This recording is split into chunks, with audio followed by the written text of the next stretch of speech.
Waalaikumsalam warahmatullahi wabarakatuh. Salam sejahtera untuk kita semua.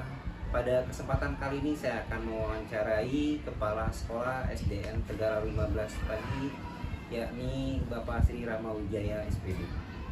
Selamat pagi Pak. Selamat pagi Pak Jamal. Apa kabarnya nih Pak? Alhamdulillah sehat Pak. Pak Jamal bagaimana kabarnya? Alhamdulillah sehat Pak. Saya ucapkan terima kasih Pak atas waktunya, kesempatannya untuk mewawancarai dalam kegiatan guru penggerak ini Pak. Ya, sekali Pak. Baik Pak, topik wawancara kali ini adalah mengambil suatu keputusan berdasarkan nilai-nilai kebajikan. Langsung aja ya Pak, Ya, baik. Silakan, Pak. ada beberapa pertanyaan yang ingin saya ajukan pada Bapak. Silakan Pak. Selama ini nih Pak, bagaimana Bapak mengidentifikasi kasus-kasus yang merupakan dilema etika atau rujukan moral Pak? Jadi saya mempelajari dulu kasus tersebut. Ketika ada permasalahan, saya pelajari kasusnya apa, ini permasalahannya apa, itu akan saya gunakan ketika saya sudah mendapat data atau saya sudah pelajari masalah tersebut, akan saya gunakan sebagai bahan pertimbangan saya untuk menyelesaikan atau mengambil keputusan dalam menyelesaikan masalah. Oh baik Pak ya, jadi walaupun dia dilema etika ataupun rujukan moral dengan mempelajari Pak ya. Iya. Baik. Selama ini nih Pak, bagaimana Bapak menjalankan pengambilan keputusan di sekolah, terutama untuk kasus-kasus yang dimana kepentingan yang sama-sama benar mengandung nilai-nilai kebajikan nih Pak? Saya tentu akan berkoordinasi dulu dengan pihak-pihak terkait tersebut ya. Dan tentu saya akan bermusyawarah untuk menyelesaikan atau mengambil keputusan tersebut terkait dengan dilema etika dan rujukan moral tersebut. Jadi karena menurut saya musyawarah itu untuk menyelesaikan suatu masalah adalah jalan yang terbaik lah agar dapat diambil keputusan yang betul-betul dapat membantu menyelesaikan suatu permasalahan. Jadi dengan musyawarah ya Pak? Ya. Baik Bapak, selanjutnya nih bagaimana Bapak punya langkah-langkah atau prosedur saat melakukan pengambilan keputusan? Nah, langkah-langkahnya seperti apa nih Pak? Langkah-langkahnya menurut saya mengenali terlebih dahulu ya, kemudian saya menentukan siapa yang terlibat dalam situasi ini, situasi permasalahan tersebut ya. Kemudian saya kumpulkan fakta-fakta atau data-data yang relevan sebelum saya mengambil suatu keputusan. Kemudian ya semacam kalau memang itu terkait dengan dilema etika dan moral dan rujukan moral, memang perlu ada pengujian lagi itu benar atau salahnya. Jadi legalnya itu bagaimana, regulasi yang ada seperti apa, apalagi di sekolah ya. Kemudian apakah sudah berdasarkan intuisi atau kemudian publikasi yang ada seperti itu. Kemudian sama-sama penting dari hal tersebut, apakah benar lawan benar atau salah benar lawan salah atau seperti itu. Jadi saya harus tahu dulu, saya identifikasi juga Pak langkah-langkahnya seperti itu. Kemudian prinsip-prinsip menyelesaikan dengan opsi yang di luar opsi yang telah saya tentukan, karena mungkin dalam dua opsi itu tidak bisa, muncul opsi yang lain, opsi ketiga dalam menyelesaikan masalah seperti itu. Oke baik Pak. Untuk selanjutnya nih Pak, apa saja yang selama ini Bapak anggap efektif dalam pengambilan keputusan pada kasus-kasus dilema etika? Jadi khusus dilema etika ini Pak, apa yang Bapak anggap efektif?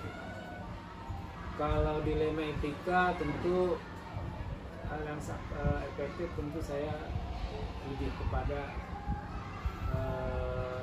apa itu data yang ada, kemudian setelah saya memperoleh data itu kan tadi langkah-langkahnya kadang terkait dengan rasa keadilan dan apa itu rasa kasihan itu memang kita harus terapkan juga. Jadi saya menggunakan aturan yang ada, tetapi di sisi lain juga saya menggunakan secara personal, persuasif ya. Jadi itu saya anggap efektif Pak. Jadi dalam terkait dengan itu. Kemudian juga dengan apa tadi itu orang-orang yang terlibat itu tentu saya akan ajak lagi untuk bermusyawarah. Oke Bapak, baik Pak. Berarti dalam hal di sini Bapak mengedepankan prinsip keputusan yang banyak. Tadi ada rasa keadilan, tidak mengedepankan aturan, tapi lebih pada rasa keadilan, rasa kasihan itu sendiri Pak ya. Baik Pak, hal-hal apa saja yang merupakan tantangan dalam pengambilan keputusan pada kasus Dilematika ini? Tantangannya apa nih Pak? Tentu tantangan dalam pengambilan keputusan itu pasti ada ya, terutama dari kalau di sekolah itu guru yang lebih senior ya. Saya sebagai kepala sekolah kan harus menghormati orang-orang yang lebih senior juga, karena mereka lebih pengalaman. Tentu saya harus betul-betul jangan sampai salah dalam mengambil keputusan.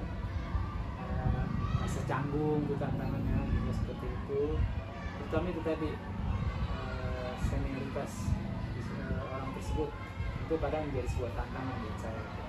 Oke, berarti di sini adalah guru-guru yang lebih senior, saya anggap lebih apa ya, dia kan tentu merasa sudah lama di sini. Mungkin ada gejolak batin juga kan Iya, Pak, sebagai itu tantangannya bagaimana nanti bahkan saya seperti itu gejolak batin. Oke baik Pak, apakah Bapak mempunyai tata cara atau jadwal tertentu dalam sebuah penyelesaian kasus Dilematika? Apakah langsung menyelesaikannya di tempat atau punya prosedur lain Pak? Kalau untuk tata cara terjadwal sih tidak ya. Jadi saya ketika ada permasalahan ya saya selesaikan saat itu juga, di tempat itu juga, supaya tidak berlarut-larut. Tetapi kalau masalah tersebut saya anggap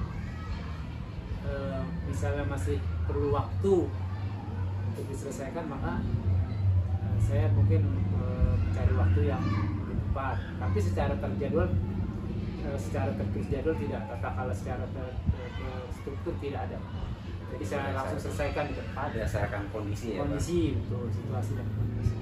Baik, adakah seseorang atau faktor-faktor apa yang selama ini Bapak ini dalam menyelesaikan permasalahan ini mempermudah membantu Bapak dalam mengambil suatu keputusan Pak? Itu ada, pasti itu ada faktor-faktornya. Misalnya teman yang saya anggap lebih tahu masalah tersebut, lebih kompeten lah kan. Jadi saya minta pendapatnya sama ya. Kemudian dari teman itu saya ajak musyawarah. Jadi di sini adalah Teman, faktor kompetensi juga ya Pak ya? Betul. Oke baik Pak, dari semua hal yang telah disampaikan, pembelajaran apa ya Pak yang dapat Bapak petik dari pengalaman mengambil suatu keputusan di Dilematika Pak? Itu saya menganggap bahwa pengalaman yang saya petik adalah musyawarah itu menjadi sesuatu yang sangat penting dalam menyelesaikan atau mengambil keputusan dalam masalah, agar keputusan yang kita ambil betul-betul bisa diterima oleh semua. Jadi saya menganggap musyawarah merupakan hal yang sangat penting. Baik Pak, berarti pembelajaran di sini adalah musyawarah ya Pak. Baik Bapak, terima kasih atas jawaban-jawabannya yang luar biasa. Alhamdulillah ini juga menjadi bahan saya untuk pembelajaran juga untuk kedepannya. Baik Bapak, saya ucapkan terima kasih atas waktunya dan tempatnya. Mudah-mudahan Bapak sehat selalu. Demikian wawancara saya dengan Bapak Sri Rama Wijaya berkenan dengan pengambilan keputusan. Terima kasih saya ucapkan kembali Pak. Sama-sama Pak Jamal. Wassalamualaikum warahmatullahi wabarakatuh. Waalaikumsalam warahmatullahi wabarakatuh. Assalamualaikum warahmatullahi wabarakatuh. Salam sejahtera untuk kita semua. Perkenalkan saya Jamaluddin, guru di SDN Tegalan 15 Pagi. Saya CGP Angkatan 9. Pada kesempatan kali ini saya akan mewawancarai Ibu Hajah Sutani, Kepala Sekolah SD Pegadungan 12 Pagi. Selamat pagi Ibu. Selamat pagi Pak. Gimana Ibu kabarnya? Alhamdulillah sehat. Terima kasih Ibu sudah menyempatkan waktunya dalam hal wawancara mengambil keputusan sesuai dengan nilai kebajikan. Langsung aja Ibu ya. Silakan. Nah, selama ini bagaimana Ibu mengidentifikasi kasus-kasus yang merupakan dilematika atau rujukan moral? Ya, mengidentifikasi ya. Iya, Jadi iya. memang yang kita ketahui di sini ada pengambilan keputusan, yaitu melalui satu masalahnya itu dilematika, yaitu yang benar lawan benar. Yang kedua itu bujukan moral, di mana pengambilan keputusan itu benar lawan salah. Nah, itu adalah suatu PR buat kita semua ya, bukan kepala aja, mungkin banyak orang juga mengalami sesuatu yang harus dia mengambil keputusan dengan hal seperti itu. Baik Ibu, jadi kalau dilematika benar, PS benar ya Bu ya, kalau rujukan moral benar, lawan salah ya. Baik Ibu, selama ini bagaimana Ibu menjalankan pengambilan keputusan di sekolah, terutama untuk kasus-kasus di mana ada dua kepentingan yang sama-sama benar atau yang sama-sama mengandung nilai-nilai kebajikan? Berarti itu dilema etika. Ya. Segera menindaklanjuti masalah tersebut dengan cara itu mengidentifikasi masalahnya. Jadi utamanya itu aja, mengidentifikasi masalahnya. Berarti itu masuk ke dilema. Berarti dengan mengidentifikasi masalah-masalah dari masalah-masalah yang akan mau diselesaikan. Baik Ibu. Nah Ibu, dari tadi mengidentifikasi, nah selanjutnya ini bagaimana langkah-langkah atau prosedur saat melakukan pengambilan keputusan. Nah langkah-langkah seperti apa nih yang bisa Ibu lakukan? Ya, tentu saja dalam pendidikan pasti ada langkah-langkah pastinya. Kalau di organisasi itu ada perencanaannya. Tapi kalau di sini yang pertama itu kita musyawarah bersama guru-guru yang ada semuanya. Kemudian kita mengidentifikasi tujuannya. Ya. Setelah itu mengumpulkan fakta atau data yang relevan. Nah, dan selanjutnya bisa baru mengambil keputusan dan mengimplementasikan, lalu evaluasi ya, jadi rangkaian musyawarah, terus yang di akhir ada evaluasi dan tindak lanjut ya Bu. Ya, berarti memang Ibu sudah menjalankan sesuai langkah-langkah ya Bu ya. Baik Ibu. Nah, hal-hal apa saja selama Ibu anggap efektif dalam pengambilan keputusan pada kasus-kasus dilematika ini? Nah, yang sangat efektif seperti tadi, kita adakan langsung kita tindak lanjut, langsung musyawarah, langsung mengidentifikasi masalahnya, mengumpulkan fakta dan data, langsung mengevaluasi dan menindaklanjuti. Itulah langkah yang sangat efektif, karena itu juga sudah sesuai petunjuknya. Oke Bu ya. Nah, hal apa saja nih Bu ya selama ini merupakan tantangan Bu? Tantangan biasanya kalau kita mengambil suatu keputusan atau tantangan dalam mengambil keputusan. Tantangan apa dulu? Berat. Tantangan itu pergolakan batin. Kalau benar lawan salah gampang ya kan. Tapi kalau benar lawan benar, kita harus mengambil posisi yang sangat-sangat sulit. Tapi mau tidak mau tetap kita harus mengambil keputusan. Pasti ada yang pergolakan batin. Itu aja. Berarti tantangan yang ada dalam diri itu adalah bagaimana kita menghadapi pergolakan batin. Iya. Baik Ibu, apakah Ibu memiliki sebuah jadwal tertentu dalam sebuah penyelesaian kasus dilematika? Apakah Ibu langsung menyelesaikannya di tempat atau memiliki sebuah jadwal untuk menyelesaikan bentuk atau prosedur seperti apa yang dijalankan? Kalau untuk jadwal tidak ada, karena permasalahan itu kan kita tidak tahu kapan datangnya. Nah pastinya setelah ada masalah kita langsung menindaklanjuti segera mungkin. Ya tentunya seperti tadi, dengan langsung kita bermusyawarah dengan guru, mengambil tindakan sesuai dengan prosedur, langkah-langkahnya, itu yang kami lakukan. Jadi memang tidak berjadwal, tidak ada jadwal ya.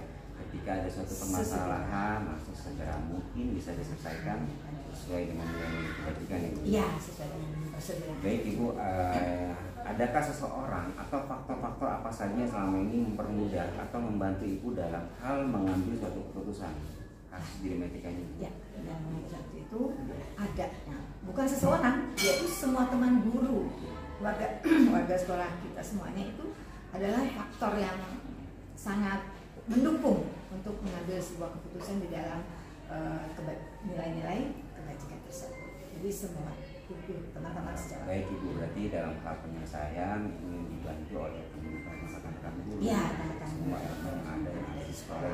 Ya. Baik Ibu, dalam semua hal yang telah disampaikan oleh Ibu, pembelajaran yang dapat Ibu petik dari pengalaman Anda untuk mengambil keputusan dilematika ini. Ya. Pembelajaran apa nih Bu? Pembelajarannya sangat luar biasa ya. Itu karena berhubungan dengan warga sekolah, dengan masyarakat, dengan masyarakat umum, dengan teman-teman, terutama ya di sekolah tentunya dengan anak-anak dan dengan komite sekolah, para orang tua wali murid ya. Ini pengalaman yang luar biasa di mana kita ditempatkan pada posisi harus mengambil keputusan dengan sebijak mungkin, hasilnya baik untuk semua yang terkait. Nah, di mana keputusan itu tidak mudah karena yang dianggap benar tapi salah di tempat kedudukannya itu membuat ada pergolakan di dalam batin kita masing-masing. Tapi walau bagaimanapun tetap kita harus mengambil keputusan sebijak mungkin. Jadi mau tidak mau keputusan harus diambil dengan melalui prosedur langkah-langkah yang sudah ada dijalankan. Insya Allah semuanya berjalan baik. Baik, pembelajaran yang dapat diambil, Pengalaman kita luar semua biasa. dapat belajar dari pengalaman. Ya. Baik Ibu, terima kasih atas jawaban-jawaban yang sangat luar biasa dan tentunya memberikan masukan juga sebagai saya tentunya dengan ketika kita menjadi seorang pemimpin. Baik, terima kasih Ibu, saya ucapkan terima kasih yang sangat luar biasa. Terima kasih. Demikian wawancara saya dengan Ibu Haja Sutami. Wassalamualaikum warahmatullahi wabarakatuh. Waalaikumsalam warahmatullahi wabarakatuh. Sukses buat Bapak. Sama-sama.